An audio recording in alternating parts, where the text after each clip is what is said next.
샬롬. 사랑하는 이곳이 교회 성도님들, 지난 한 주간도 평안하게 잘 지내셨죠? 요즘 사건, 사고가 워낙 많다 보니까 이 평안이라는 인사가 너무 절실한 마음으로 다가옵니다. 사실 대한민국이 평안하지 않거든요.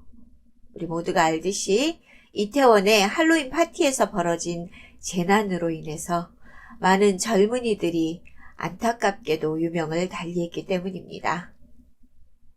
사건에 대해 책임지는 사람은 없고 고통받는 사람들의 슬픔만 가득한 시간들이 대한민국을 흘러가고 있는 것 같습니다.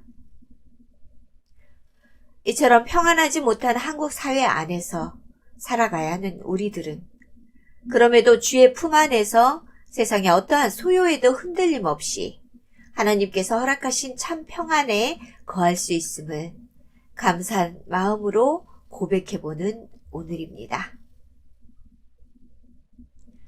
가족을 잃은 유족들과 충격으로 어려움을 겪는 많은 분들 가운데 하루속히 안정과 평안이 찾아오기를 간절히 기도합니다.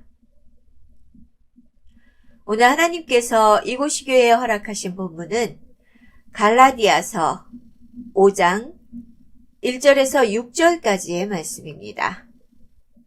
말씀을 듣는 가운데 주의 놀라운 은혜와 섭리하심을 깨닫고 주의 뜻을 바르게 분별할 수 있는 은혜가 함께 하시기를 간절히 바랍니다.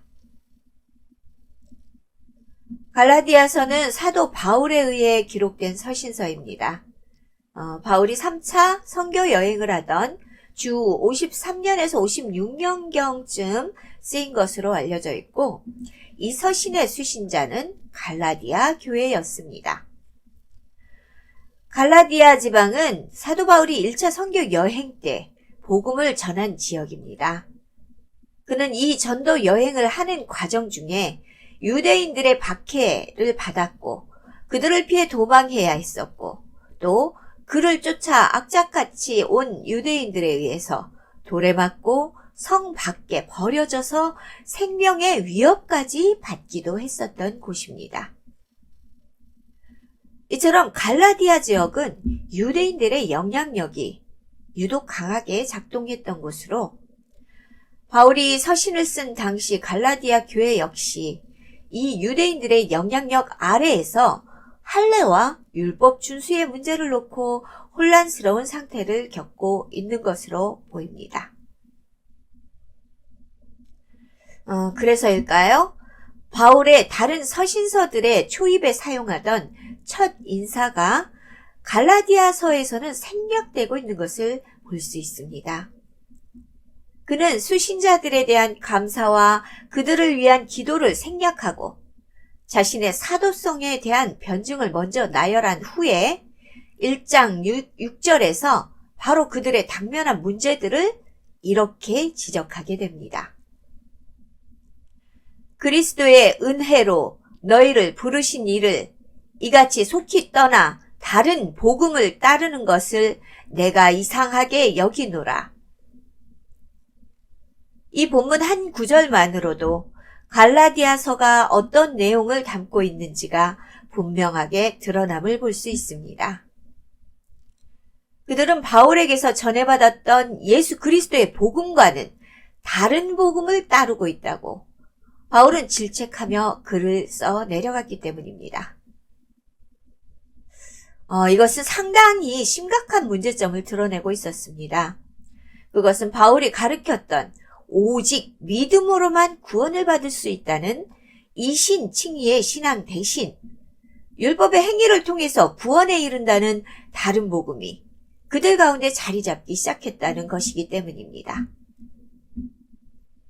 유대인들 중심의 율법주의자들은 할례와 절기와 음식에 대한 율법의 규정을 지키는 의식법을 통해서 의롭게 될 수 있다고 주장하고 있었습니다.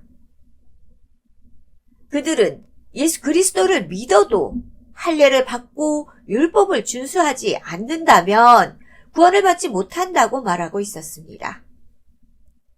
그리고 갈라디아 교인들에게 이 율법에 따를 것을 강요하고 있었던 것입니다.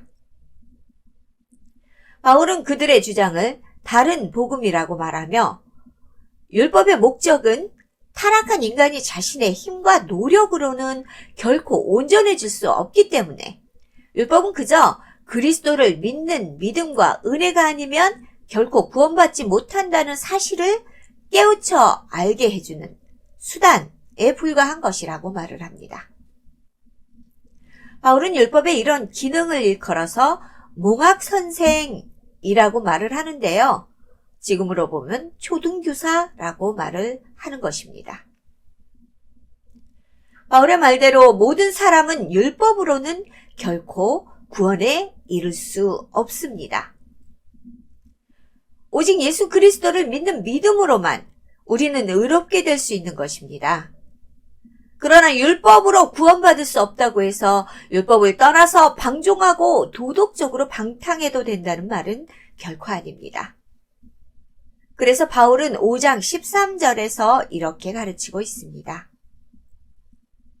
형제들아, 너희가 자유를 위하여 부르심을 입었으나 그러나 그 자유로 육체의 기회를 삼지 말고 오직 사랑으로 서로 종노릇하라.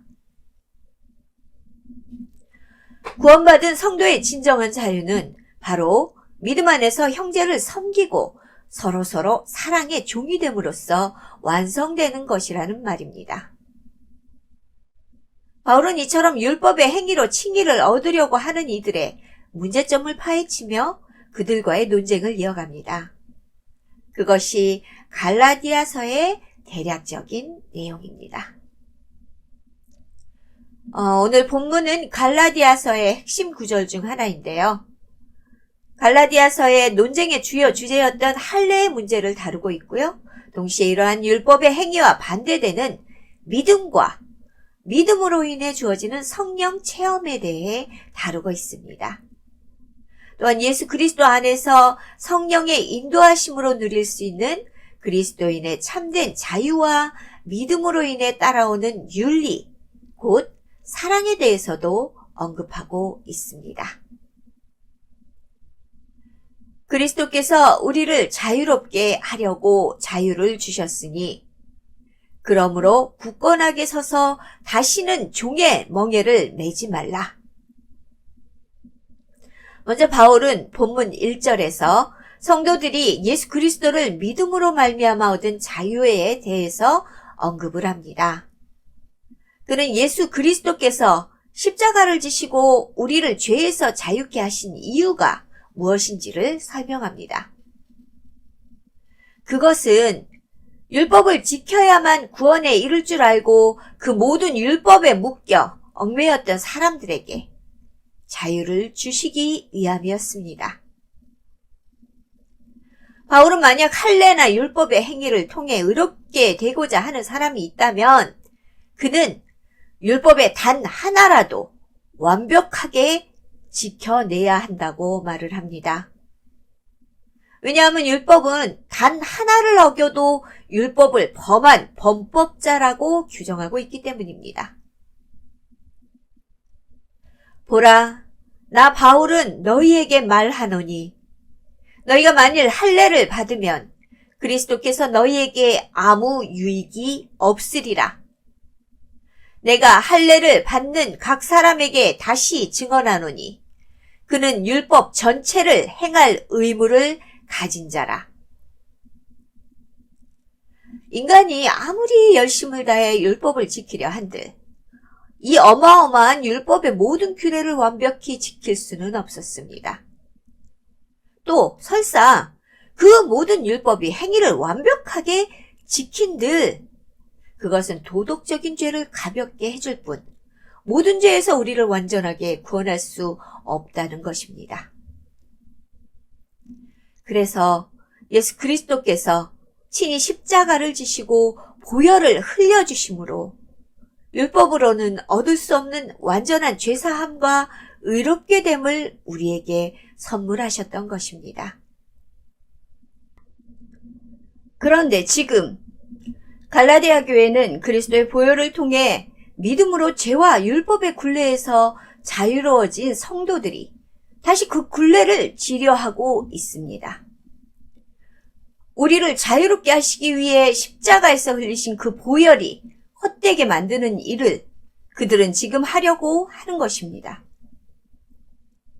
무엇보다 구원은 그리스도의 십자가 보혈을 통해 이루어진 속죄의 사역으로만 받을 수 있기에 만일 그들이 할례에 의존하거나 율법의 행위에 다시 자신을 묶어버린다면 그리스도의 흘리신 보혈과 십자가의 고통을 통해 이루어진 이 속죄 사역은 결국 그들과 아무 상관이 없게 될 것입니다.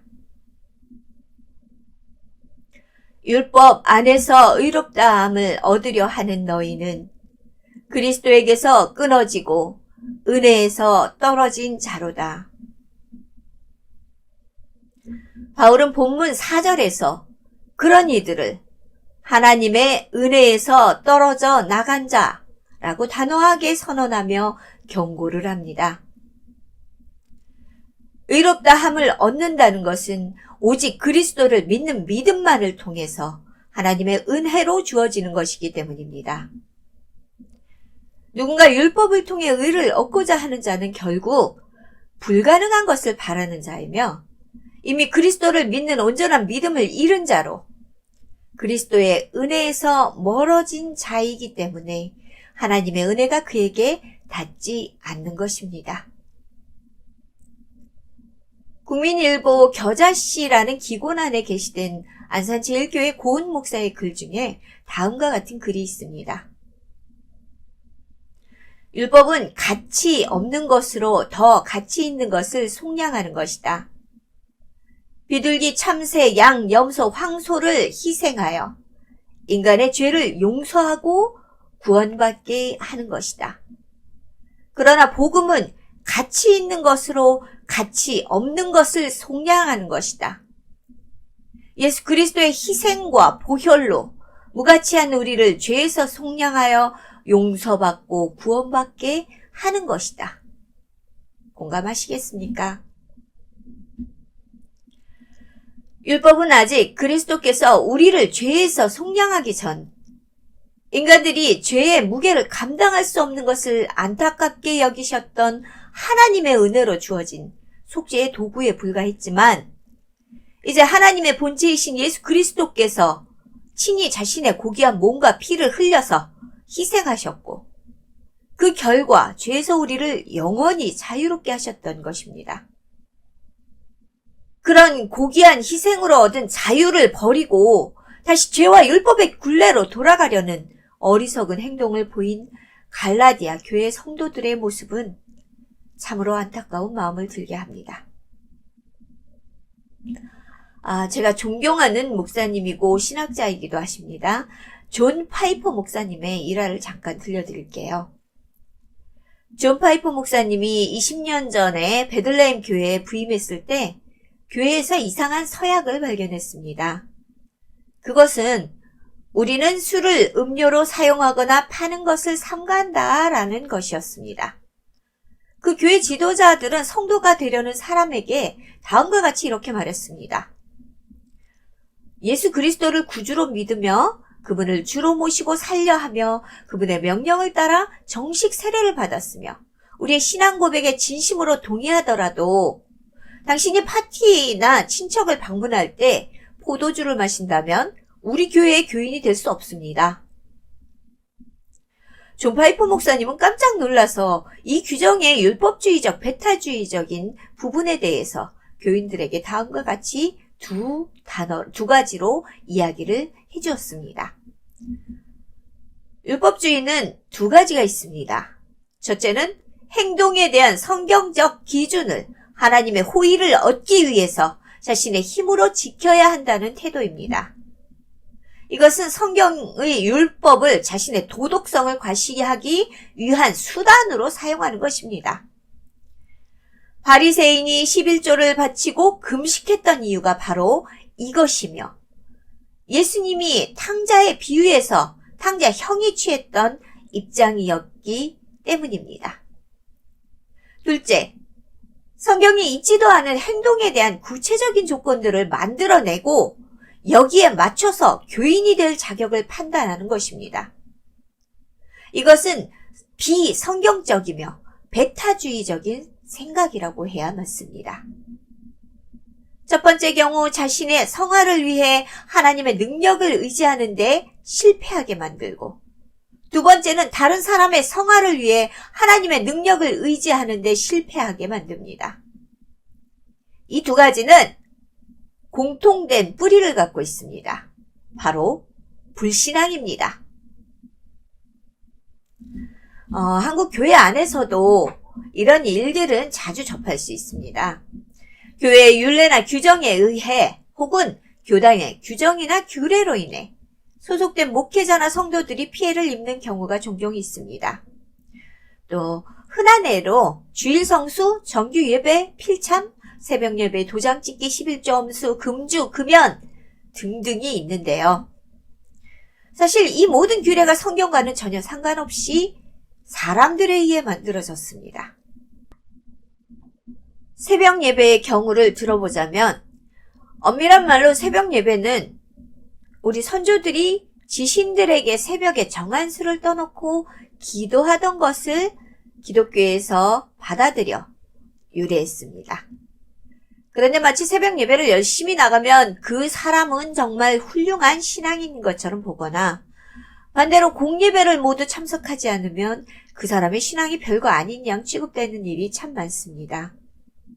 물론 저는 기도하지 말라는 말은 아닙니다. 새벽 예배 열심히 나가시고 하나님 앞에 온전한 기도를 드리시기 바랍니다. 오해하지 마세요.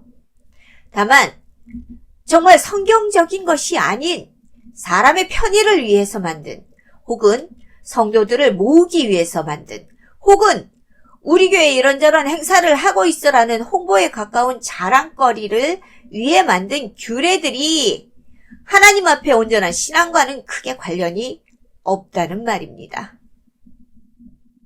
온전한 믿음 없이 그저 앉아 졸거나 소리 지르며 자신의 한을 터뜨리는 듯한 기도들이 꼭 믿음에 근거한 것이 아닐 수도 있다는 말입니다. 만약 이런 행동들이 믿음의 증거였다면 예수께서 바리새인들과 유대인들을 향해서 독사의 자식들이라고 책망하시지는 않았을 것입니다. 다른 이들의 눈이 어떠하든 온 마음과 정성을 다해서 하나님을 갈망하고 경배하고자 하는 마음이 있는 사람이라면, 그가 어디서 어떤 모습으로 몇 번의 예배를 드리든지 그는 하나님이 기뻐하시는 백성이요 온전한 예배자가 될 것입니다. 하나님께서 자기를 예배하는 자들의 예배의 숫자를 세시는 분은 아니시니까요. 단 한 번을 드리는 예배일지라도 전심으로 하나님을 사랑하는 마음으로, 그분의 거룩하심과 긍휼하심에 감사하는 마음으로 경배하시면 우리의 아버지 되시는 하나님께서 그 예배를 기쁘시게 받아주실 것입니다. 우리가 성령으로 믿음을 따라 의의 소망을 기다리노니 그리스도 예수 안에서는 할례나 무할례나 효력이 없으되 사랑으로서 역사하는 믿음뿐이니라. 본문 5절에서 6절까지에서는 이처럼 진실된 마음으로 예수 그리스도 안에 거하는 믿음을 가진 자들에게는 성령의 체험이 뒤따르게 된다고 바울은 말을 하고 있습니다. 믿음으로 구속함을 얻은 무리들에게 성령의 체험은 믿는 자들에게 사랑이라는 놀라운 열매를 맺게 해줍니다. 사실 그리스도 안에 사랑으로 거하는 이들에게 할례나 무할례가 무슨 상관이 있겠습니까? 그들에게는 오직 그리스도의 구속 사역으로 구원받은 은혜와 사랑만이 중요할 것입니다. 바울은 6절의 말씀을 통해 믿음이 무엇인가를 다시 한번 정의해주고 있습니다. 그것은 단순히 예수께서 예언되셨던 메시아이며 그리스도가 되신다는 것에 대한 지식적인 동의를 말하는 것이 아닙니다. 본문의 믿음이라는 단어로 사용된 헬라어 피스티스는 신뢰, 신실을 뜻하는 단어로 사용되는데요. 본문의 사랑으로서 역사하는 믿음이라는 말은 곧 신실한 믿음, 곧 진실된 믿음을 말하는 것입니다. 이것이 바로 성령이 성품을 따라 믿는 자에게 주어지는 성령의 열매, 곧 신실함입니다. 이 말은 곧 진실된 믿음은 반드시 사랑이라는 성품의 열매와 함께하는 신실된 믿음이라는 것이죠. 그리스도인은 예수를 구주로 영접한 후 사랑을 실천하며 살아야 하는 의무를 가지게 됩니다. 예수 그리스도께서 우리를 사랑하사 자신을 십자가에 희생하셨던 그 사랑을 받았으니 우리도 그와 같이 세상을 사랑하고 이웃을 사랑하고 나 자신을 사랑해야 하는 것은 당연한 것이죠. 그러나 믿음이 있는 사람들은 성령을 받은 자들이기 때문에 또한 성령의 성품으로 맺어지는 열매, 곧 사랑이 그 사람 속에서 자연스럽게 생성되어 드러나게 되는 것이기도 합니다. 일부러 드러내 보이려는 것이 아니라 우리의 삶을 통해, 우리를 통해 우리의 언어와 모든 행실을 통해서 보여지는 것입니다. 사랑하는 이곳이교회 성도 여러분들에게도 믿음으로 주어진 성령의 열매인 이 사랑이 심령 가운데 가득하시기를 저는 간절히 바랍니다. 우리들이 예수를 구주로 믿고 그분의 구속의 은혜로 구원받은 자들이라면 우리의 심령 가운데 성령의 열매인 사랑이 가득 차고 넘치는 것은 너무도 당연한 일이기 때문에 저는 이곳이 교회를 통해서 예수를 구주로 믿고 고백하는 모든 성도들 가운데 당연하게 이 사랑이 넘쳐질 것이라고 믿고 있습니다. 이 사랑으로 험악하고 고통이 가득한 우리들의 삶의 자리마다 예수 그리스도의 향기가 되어서 주의 귀한 은혜와 사랑을 삶으로 증거해내주는 주의 자녀들이 되시기를 간절히 소망합니다.